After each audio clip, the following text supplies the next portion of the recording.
Бир жолу бир дыйкандын эшеги кудукка түшүп кетет. Дыйкан эшегин чыгаруунун айласын таппай жаткан учурда эшек бир нече саат бою аянычтуу онтогон үндөрдү чыгара берет.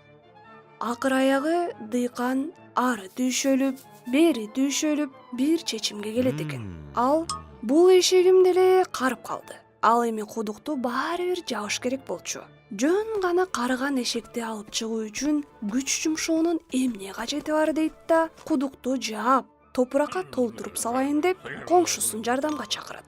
Ошентип коңшусу экөө колдоруна күрөк алып, кудукка алмак-салмак топурак ыргыта башташат.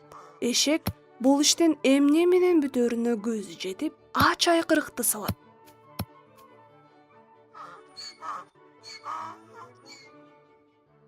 Анан эле эки коңшуну таң калтырып, эшек тынчып калат. Дагы бир нече күрөк топурак ыргыткан соң, дыйкан тиги кудуктун ичин текшерип карап көрүүнү чечет. Ал жерден көргөнү аны таң калтырды.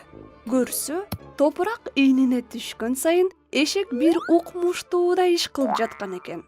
Ал улам жонуна түшкөн топуракты силкип салып, ошол топурактын үстүнө тура калып жаткан экен.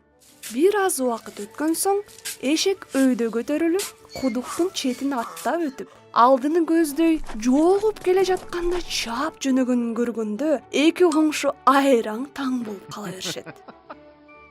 Ошол сыңары жашообузда кандай гана кыйынчылыктар кездешпесин, кадамыбызды токтотпостон, ал кыйынчылыкка жеңилип бербесек, кандай гана кырдаал болбосун, ал тургай эң терең кудуктан да чыгууга болот.